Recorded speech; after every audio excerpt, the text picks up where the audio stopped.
Hello brothers and sisters. So இந்த video பொறுத்த வரைக்கும் நம்ம இன்றைக்கி எடுத்துகிட்டு வந்திருக்க பைக் வந்து பார்த்திங்கன்னா ஸ்வாட்பைலின் 401 ஹச்வர்னா பிராண்ட்லேருந்து எடுத்துகிட்டு வந்திருக்கோம்.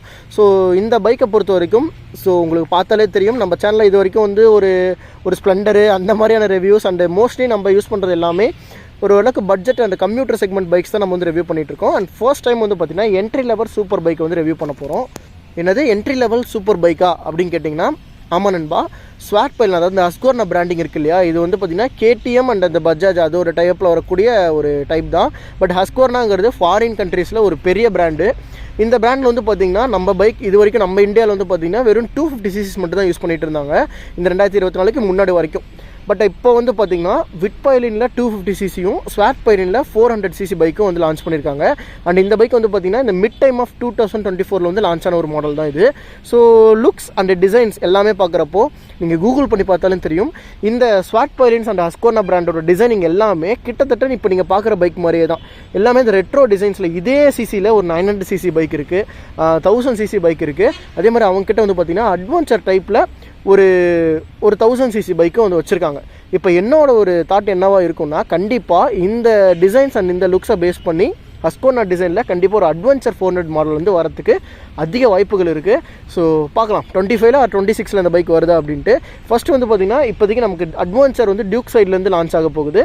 அட் த சேம் டைம் இதை கண்டினியூவாக வச்சு இந்த ஃப்ரேம் டிசைன்ஸ் வந்து மேட்ச் பண்ணுற மாதிரி நீங்கள் தாராளமாக இந்த ரவுண்ட் ஷேப்பில் வந்து ஒரு அட்வான்ஸர் டைப்பில் ஹஸ்கோர்னா பிராண்டிங்கை நீங்கள் எதிர்பார்க்கலாம். ஸோ இந்த பைக்கில் யூஸ் பண்ணக்கூடிய என்ஜின் வந்து பார்த்திங்கன்னா எக்ஸாக்ட்லி நம்ம டியூக் 390 யூஸ் பண்ணால் அந்த Gen 3 என்ஜின் தான் யூஸ் பண்ணியிருக்காங்க. ஒரு புது அப்டேட்டட் 400cc என்ஜினுங்க இது. ஸோ இதுக்கு முன்னாடி 390 370 அந்த செக்மெண்ட்டில் தான் இருந்திருக்கும். பட் இப்போ வந்து பார்த்திங்கன்னா இது 400cc என்ஜின். பவர் டார்க்குன்னு பார்க்குறப்ப almost 43 bhp and 40 Nm of torque வந்து ப்ரொடியூஸ் பண்ணக்கூடிய ஒரு பைக்கு. ஸோ நல்ல பவர்ஃபுல்லான ஒரு என்ஜின் இருக்கக்கூடிய மாடல்லே கண்டிப்பாக இந்த மாடல்னு சொல்லலாம். இதுக்கும் டியூக் 390க்கும் என்ன ப்ரோ அப்படி ஒரு வித்தியாசம் அப்படின்னு கேட்டிங்கன்னா, அந்த ரைடிங் பொசிஷன் அண்ட் இதோட கமாண்டிங்கான ஒரு செக்மெண்ட் தான். இந்த ஸ்வாட்பைலினை பொறுத்த வரைக்கும் உங்களுக்கு இந்த வெர்ஷன் வந்து இந்த டிசைனில் மட்டும்தான் உங்களுக்கு கிடைக்கும். இதில் வந்து பார்த்திங்கன்னா அலாய் வீல்ஸ் வந்து கிடையாது, உங்களுக்கு ஸ்போக் வீல்ஸ் மட்டும் தான் வந்திருக்கும். டூயல் பர்பஸ் டயர்ஸ் வந்து யூஸ் பண்ணியிருப்பாங்க. அண்ட் இதில் யூஸ் பண்ணக்கூடிய அந்த மெட்டீரியல்ஸ் அண்ட் குவாலிட்டி எல்லாமே வந்து பார்த்திங்கன்னா ஹஸ்கோர்னாவோட பிராண்டிங்கில் வரும். ஸோ மற்றபடி இந்த ஃப்ரேம்ஸு, என்ஜினு, பிரேக் சிஸ்டம், டயர்ஸோட சைஸஸ் இது எல்லாமே வந்து பார்த்திங்கன்னா நம்ம டியூக் 390க்கு என்ன இருக்கோ அதே மாதிரி தான் வந்து கொடுத்துருப்பாங்க. அதில் எந்த பெரிய மாற்றங்களுமே இருக்காது. இதுக்கும் விட்பைலினுக்குமே வந்து பார்த்திங்கன்னா லுக்ஸ் வைஸில் பெரிய மாற்றங்கள் எதுவுமே இருக்காது. ரெண்டுமே உங்களுக்கு ஒரே மாதிரி தான் வந்து கொடுத்துருப்பாங்க. ஜஸ்ட் அது 250cc, இந்த பைக் வந்து பார்த்திங்கன்னா 400cc. பட் இப்போ செக்மெண்ட்டாக இந்த ஸ்வாட்பைலின் அப்படிங்கிற மாடலையே 400cc மட்டும்தான் அவைலபிளாக இருக்கிற மாதிரி கொடுத்துருக்கிறது எனக்கு நல்லா இருக்குது. ஏன்னா இதுக்கு முன்னாடி வந்து பார்த்திங்கன்னா உங்களுக்கு விட்பைலின்லேயே 250 இருக்கும், ஸ்வாட்பைலின்லேயே 250 இருக்கும். பட் அந்த மாடல் இப்போ எடுத்துகிட்டு விட்பைலின்னா அது 250cc மட்டும்தான், அதே மாதிரி ஸ்வாட்பைலின்னா அது 400cc மட்டும்தான். ஸோ இப்போ நீங்கள் இந்த வருஷனை 25 ஆர் 24 நீங்கள் வாங்குறதா, இந்த டிசம்பர் மந்தில் நீங்கள் வாங்குறதா இருந்தாலும் உங்களுக்கு இந்த மாதிரி தான் வந்து பார்த்திங்கன்னா பைக் வந்து இருக்கும். ஸோ டிசம்பர் வெர்ஷன் தான் இது. நீங்கள் மேபி 25 மார்ச் வரைக்குமே உங்களுக்கு வந்து பார்த்திங்கன்னா இந்த வெர்ஷன் தான் அவைலபிளாக இருக்கும். ஓகேங்களா? ஸோ என்ஜின் ஸ்பெக்குன்னு பார்க்குறப்போ 43 bhp அண்டு ஒரு 40 Nm ஆஃப் டார்க்குங்கிறது நல்ல பவர்ஃபுல் என்ஜினாக தான் எனக்கு தோணுது. ஸோ நீங்கள் சொல்லுங்கள் இந்த என்ஜினோட கேப்பபிலிட்டி எந்த மாதிரி இருக்குன்ட்டு. இது ரீசெண்ட்லி அவங்க அந்த ரேசிங் டீமோட வச்சு மேனுஃபேக்சர் பண்ண ஒரு என்ஜினு, செம்ம பர்ஃபார்மன்ஸ் என்ஜின்னே சொல்லலாங்க. அண்ட் இதோட ரேடியேட்டரை பொறுத்த வரைக்கும் 2 ஃபேன்ஸ் வரும். ஸோ ஒரு மாதிரி கர்வ் டிசைனில் வந்து பார்த்திங்கன்னா உங்களுக்கு வந்து ரேடியேட்டர் வந்து ப்ளேஸ் பண்ணியிருப்பாங்க. 390 இந்த டிசைன் நீங்கள் வந்து பார்த்துருப்பீங்க, அதே மாதிரி தான். பட் 2 ஃபேன்ஸ் கொடுத்துருக்கிறது இந்த கூலிங்கை வந்து இன்னுமே பெட்டராக ஆக்கும். ஸோ இது வந்து ரொம்ப பெரிய சிசி இல்லையா, ஸோ அதனால் சீக்கிரமாக என்ஜின் வந்து கூல் ஆகிடும். அதனாலேயே நமக்கு வந்து இதனால் என்ஜின் வந்து சீக்கிரமாக ஹீட் ஆகிடும். அதை சீக்கிரமாக கூல் பண்ணுங்கிறதுக்காக தான் 2 ஃபேன்ஸ் வந்து யூஸ் பண்ணியிருக்காங்க. சில்பர் கிளச், குயிக் ஷிஃப்டர், அதே மாதிரி வந்து பார்த்திங்கன்னா உங்களுக்கு பைக்கில் வந்து 6 ஸ்பீட் கியர் பாக்ஸ்னு சொல்லிட்டு இது எல்லா விஷயங்களுமே அடங்கியிருக்கு. அண்ட் கூலண்ட்டோட ஆயில் சிஸ்டத்தையுமே மேலே வந்து கொடுத்துருக்காங்க. முன்ன இருக்க மாடல்ஸ்லாம் கீழே வர மாதிரி இருக்கும், அது ஈஸியாக அடிபட்டுரும். ஸோ இப்போ வந்து பார்த்திங்கன்னா மேலே வந்து கொடுத்துருக்கிறது நல்லாயிருக்கு. அண்ட் இந்த வெர்ஷனோட என்ஜின் சவுண்டு மட்டும் உங்களுக்கு டிஃப்ரெண்ட்டாக இருக்கும். ஒரு புல்லட்டில் வரக்கூடிய பீட்டுக்கு ஈக்குவலாக ஒரு பீட் வந்து இந்த மாடலில் மட்டும் வரும். ஆனால் விட்பைலினில் உங்களுக்கு அந்த சவுண்ட் வந்து வராது. ஸ்வாட்பைலினில் மட்டும் உங்களுக்கு அந்த பீட் வந்து வரும். மேபி அந்த எக்ஸாஸ்ட்டில் ஏதாவது மாற்றங்கள் ஏற்படுத்தியிருக்காங்களோ என்னன்னு தெரியல. ஆனால் நல்லா இருக்குது இதோட சவுண்டு. உங்களுக்கு ஆன் பண்ணியும் காட்டுறேன். ஃப்ரண்ட்டோட செக்மெண்ட் பார்க்குறப்போ உங்களுக்கு ஒரு ரவுண்ட் ஷேப், ஒரு கிளாசிக்கல் டிசைனில் கொடுத்துருக்காங்க. அந்த ரிங்கு மாதிரியான ஒரு எல்இடிஸ் டிஆர்எல்லாம் எரியுது. உள்ளே வந்து பார்த்திங்கன்னா உங்களுக்கு ஒரு பெரிய எல்இடி செட்டப். ஸோ எல்இடிஸ்ன்னு பார்க்குறப்போ உங்களுக்கு ஆல்மோஸ்ட் இது ரவுண்ட் ஷேப்பில் இருந்தாலும் எல்இடி லைட் தான் வந்து யூஸ் பண்ணியிருக்காங்க, நல்லாயிருக்கு. இண்டிகேட்டர்ஸ் 4மே வந்து பார்த்திங்கன்னா உங்களுக்கு எல்இடிஸ். அண்ட் டயர்ஸை பார்க்குறப்போ இதோட மட் ஃப்ளாப்போட டிசைனுமே விட்பைலினோட டிசைனுமே வேறு மாதிரி இருக்கும். பட் இது வந்து பார்த்திங்கன்னா அந்த யூஎஸ்டியை வந்து நல்லா கவர் பண்ண மாதிரி கொடுத்துருக்காங்க. ஏன்னா இது கொஞ்சம் ஆஃப் ரோடர் மாதிரியான அந்த செக்மெண்ட்டில் வந்து பைக்கை ப்ரொமோட் பண்ணுறாங்க. நமக்கு இந்த ட்ரையம்பிள்லாம் இருக்குல்ல ஸ்க்ராம்பிளர் டைப், அதே மாதிரி தான் ஹஸ்கோர்னால இது ஒரு ஸ்க்ராம்பிளர் டைப் மாடல். ஸோ இதில் வந்து பார்த்திங்கன்னா 320mm disc brake, dual channel ABS வந்து வரும்.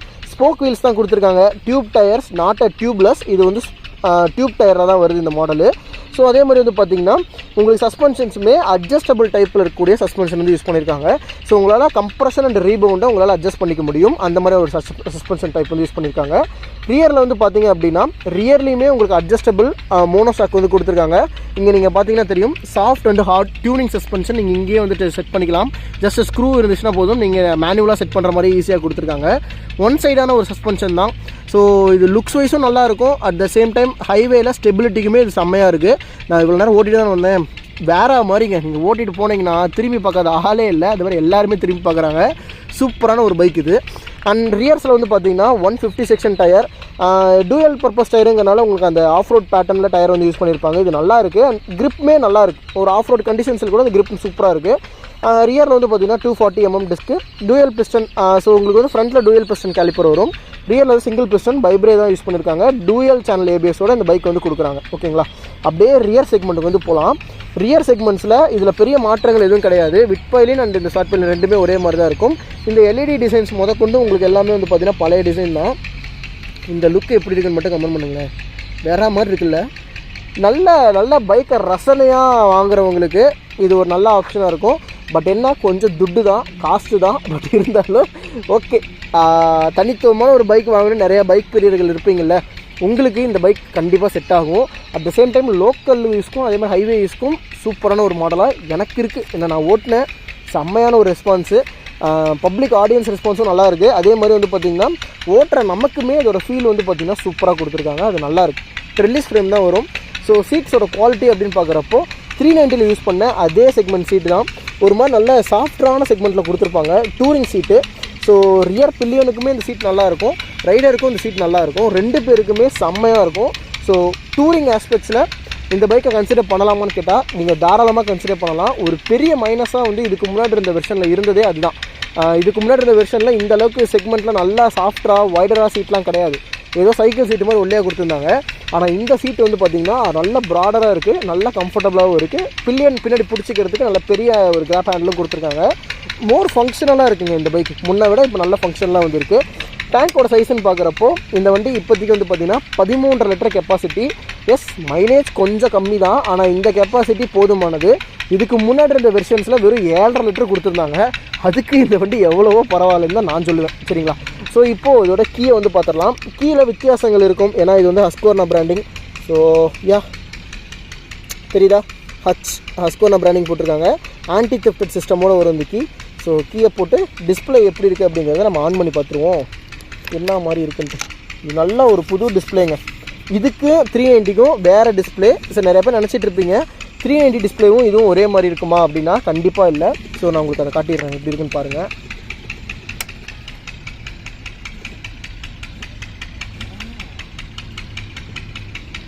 உங்களுக்கு தெரியுதா, இந்த இதில் கூட ஆன் பண்ணி காட்டுறேன். இந்த டிஸ்பிளே வேறங்க, 390 இருக்க டிஸ்பிளே வேறங்க. ஸோ ரெண்டுக்குமே வெவ்வேறு டிஸ்பிளே. ஸோ ரெண்டுமே சேம் கிடையாது. இதோட டிசைன்ஸ், இதோட அந்த விஷயங்கள் எல்லாமே வெவ்வேறு. கீழேயே என்னென்ன மோட்ஸ் இருக்குன்னு தெரியுது. இது street mode, road ABS mode, manual traction control ஆனில் இருக்குது, சைட் ஸ்டாண்ட் சென்சார் காட்டுது, அண்ட் டேக்கோமீட்டர் லைன் மாதிரி வச்சுருக்காங்க. ஸ்பீடோமீட்டர் மேலே இருக்குது, டைம் இருக்குது, நியூட்ரல் இண்டிகேஷன்ஸ் இருக்குது, என்ஜின் டெம்பரேச்சர் சென்சார்.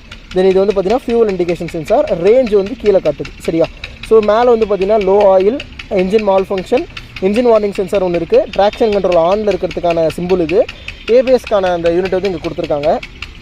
ஜஸ்ட் இதுக்கான மோட் பட்டன்ஸ் எல்லாமே சேஞ்ச் பண்ணுறது சைடில் வந்து கொடுத்துருக்காங்க. இதுக்கு பேக்ரவுண்டில் லைட்டும் எரியும். நான் உங்களுக்கு அப்படியே மோடை வந்து சேஞ்ச் பண்ணி காட்டுறேன், இதில் என்னென்ன இருக்குது அப்படின்னு பார்க்கலாம். ஸோ செட்டிங்ஸ், கில் ஸ்விட்ச் ப்ரெஸ் பண்ண சொல்லுது, ப்ரெஸ் பண்ணிட்டோம். ஓகே, கீழே வந்து பார்த்திங்கன்னா டேட்டு 14/12/2024 பக்காவாக கட்டுது. 12.8 வோல்ட் பேட்ரி, கூலண்ட் டெம்பரேச்சர் கட்டுது. Odometer 3372 kilometres. ஓகே, தென் பைக்கோட மோட்ஸுக்கு வந்து சேஞ்ச் பண்ணிங்கன்னா பைக் மோட்டார் சைக்கிளுக்கு பைக் இன்ஃபோவில் வந்துட்டு நிறைய என்னென்ன விஷயங்கள் இருக்குதுன்னு பார்ப்போம். அப்படியே மோட்டார் சைக்கிளுக்குள்ளே போவோமா. ஹஸ்கோர்னா பைக்கோட அந்த ஃபோட்டோ வந்து காமிச்சிருக்காங்க, நல்லாயிருக்கு.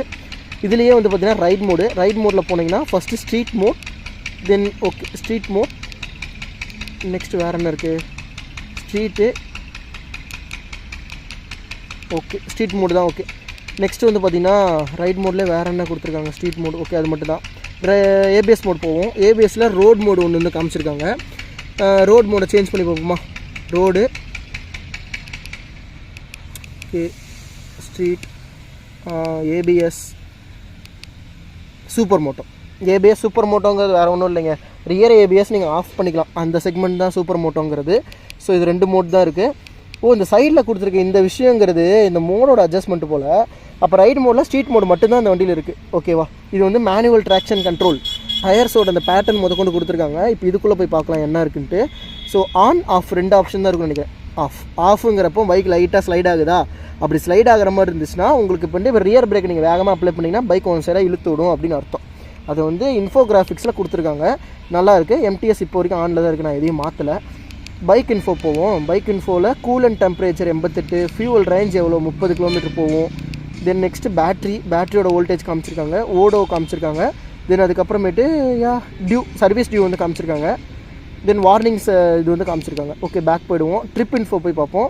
ட்ரிப்பில் வந்துட்டு டிஸ்டன்ஸ் கவரேஜ், ஃபியூவல் கன்சப்ஷன். இப்போ மைலேஜ் வந்து வண்டியில் காட்டுற மைலேஜ் வந்து பார்த்திங்கன்னா 23.7 கிலோமீட்டர் வந்து மைலேஜ் காட்டுது.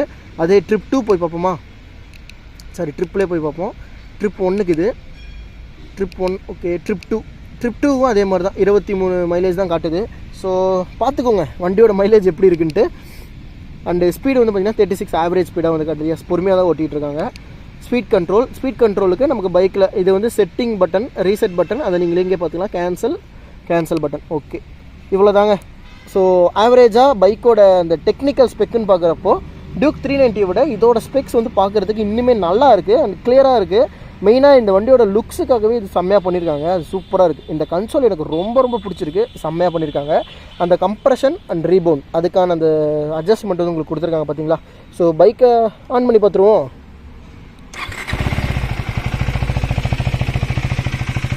ஒரு பட்டப்பட்டன்னு ஒரு சவுண்டு வரும், பீட்டு.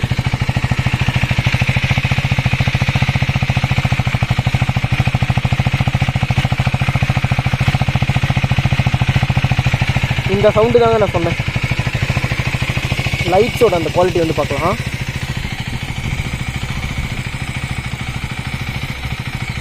இது நல்லா இருக்குல்ல இந்த லைட்டு. இது வந்து லோ பீமு, இதில் ஹை பீம் லைட் ஒன்று இருக்குது. சரி, ஆஃப் பண்ணிவிடுவோம். ஸோ முன்னாடி வந்து பார்த்திங்கன்னா சைட் சுவிட்சஸில் இதில் ஒன்றும் இல்லை, இது வந்து பாஸ் சுவிட்சு. தென் இதிலே வந்து பார்த்திங்கன்னா அந்த 4 லைட்டுமே ரீமே ஹசார்ட் சுவிட்சு. ஹாரன் டீசெண்டாக இருக்கும், சுவிட்சஸ் நல்லாயிருக்கு, குவாலிட்டி ஓகே. அட்ஜஸ்டபிளான லிவர்ஸ் வந்து கொடுத்துருக்காங்க, நீங்கள் 3 ஸ்டெப் அட்ஜஸ்டபிள் பண்ணிக்கலாம். ஸோ இந்த ஸ்க்ரூ டைப் வந்து பார்த்திங்கன்னா இப்போ வர மாடலில் தான் வந்து பார்த்திங்கன்னா இன்ட்ரடியூஸ் பண்ணாங்க. ஸோ இந்த ஃப்ரேம் ஐ திங்க் நல்லாயிருக்கும்னு நினைக்கிறேன். கொஞ்சம் பிரைட்னஸ் கம்மி பண்ணி வைப்போம், நல்லாயிருக்கு.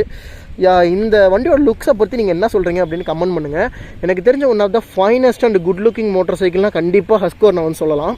ஏன்னா இந்த டிசைன் வந்து பார்த்திங்கன்னா இது வந்து ரொம்ப வருஷமாக அவங்க ஃபாலோ பண்ணிகிட்டு இருக்க ஒரு டிசைனுங்க. ஹையர் சிசி பைக்ஸ் எல்லாமே இந்த டிசைன்ஸில் வந்து நீங்கள் பார்க்க முடியும். நீங்கள் ஜஸ்ட் கூகுள் சும்மா பண்ணி பார்த்தீங்கனாலே தெரியும். இந்த மாதிரி நிறையா இதே லுக்ஸில் தான் 1000cc 900cc எல்லா பைக்குமே அவங்க வந்து வச்சுருப்பாங்க. ஸோ இந்த லுக் எப்படி இருக்குது அப்படின்னு கமெண்ட் பண்ணுங்கள். அண்ட் பைக்கோட லுக்ஸுமே எந்த அளவுக்கு நல்லா பண்ணியிருக்காங்க அப்படிங்கிறதையுமே நீங்கள் கீழே கமெண்ட் பண்ணுங்கள். இதோடைய ப்ரைஸ் ஃபைனலி நெஞ்சா பிடிச்சிக்கிற மாதிரியான ஒரு ப்ரைஸ் தான். ஏன்னா டியூக் 390 ஆல்மோஸ்ட் 4 lakhs வருது. இந்த வெர்ஷன் வந்து பார்த்திங்கன்னா டியூக் 390 விட ஒரு 10,000 15,000 கொஞ்சம் கம்மி ரேட்டு, அதுதான். இதோட ப்ரைஸ்ன்னு பார்த்தீங்கன்னா ஆல்மோஸ்ட் உங்களுக்கு ஒரு 3,75,000 80,000 அந்த ரேஞ்ச் வந்து வரும். 3.25 லட்சம் நீங்கள் வச்சுக்கலாம். மைலேஜ்னு பார்க்குறப்போ உங்களுக்கு வந்து 20 25 தான் ஆவரேஜ் மைலேஜாக கிடைக்கும். பிகாஸ் இது ஒரு பவர்ஃபுல்லான ஒரு 400cc engine, tourer machine. So நம்ம மைலேஜுங்கிறத நம்ம இவ்வளோ தான் கன்சிடர் பண்ண முடியும். ஸோ ஓகே, மைலேஜுங்கிறது ஓரளவுக்கு டீசெண்டாக தான் இருக்குது. ஸோ இந்த பைக்கை பற்றி நீங்கள் என்ன நினைக்கிறீங்க அப்படின்னு கமெண்ட் பண்ணுங்கள். இந்த ப்ரைஸுக்கு நீங்கள் இந்த பைக்கை எடுப்பீங்களா அப்படிங்கிறதையும் நீங்கள் கமெண்ட் பண்ணுங்கள். ஏன்னா என்ன தான் நீங்கள் ஒரு 4 லட்ச ரூபா கிட்ட ஒரு பைக் வாங்கினாலும் இதில் வந்து இன்னும் டியூப் டயர்ஸ் தான் யூஸ் பண்ணியிருக்காங்க, டியூப்லெஸ் வந்து கிடையாது. ஸோ மேபி இந்த 2025 வெர்ஷன்ஸில் இதை அப்டேட் பண்ணும்போது இந்த விஷயத்தை வந்து அவங்க மாற்றலாம், ஓகேவா. ஸோ ஓகே நண்பா, இந்த வீடியோ பொறுத்த வரைக்கும் இவ்வளோ தான். உங்களுக்கு இந்த வீடியோ பிடிச்சிருக்குன்னு நம்புறேன். அண்ட் இதே மாதிரி நம்ம சேனலில் தொடர்ந்து நிறையா பைக்ஸோட வீடியோஸ் வந்துட்டுருக்கோம். ஸோ நம்ம சேனலை பொறுத்த வரைக்கும் நீங்கள் சப்ஸ்கிரைப் பண்ணி சப்போர்ட் பண்ணுங்கள். ஏன்னா அப்போ தான் இந்த மாதிரி நிறைய வீடியோஸ் எடுக்கிறதுக்கு எனக்கு ஒரு நல்ல மோட்டிவேஷனாக இருக்கும். ஸோ இந்த வீடியோவை நான் இதோட கம்ப்ளீட் பண்ணிக்கிறேன். ஸோ இதே மாதிரி இன்னொரு சூப்பரான அண்ட் முக்கியமாக இந்த வண்டியோட டெஸ்ட் ரைட் ரிவ்யூ வருங்க. ஸோ மறக்காமல் அதை வந்து பாருங்கள். வண்டி ரோட்டில் ஓட்ட எப்படி இருக்குது அப்படிங்கிறத நம்ம அதில் வந்து சொல்லியிருப்போம். ஸோ இந்த வீடியோ மாதிரியே இதே மாதிரி இன்னொரு பெஸ்ட்டான ஒரு சூப்பரான ஒரு அட்டகாசமான பைக்கோட நெக்ஸ்ட் வீடியோ நான் வந்து உங்களை மீட் பண்ணுறேன். தேங்க்ஸ் ஃபார் வாட்சிங் நண்பா. Take care and bye.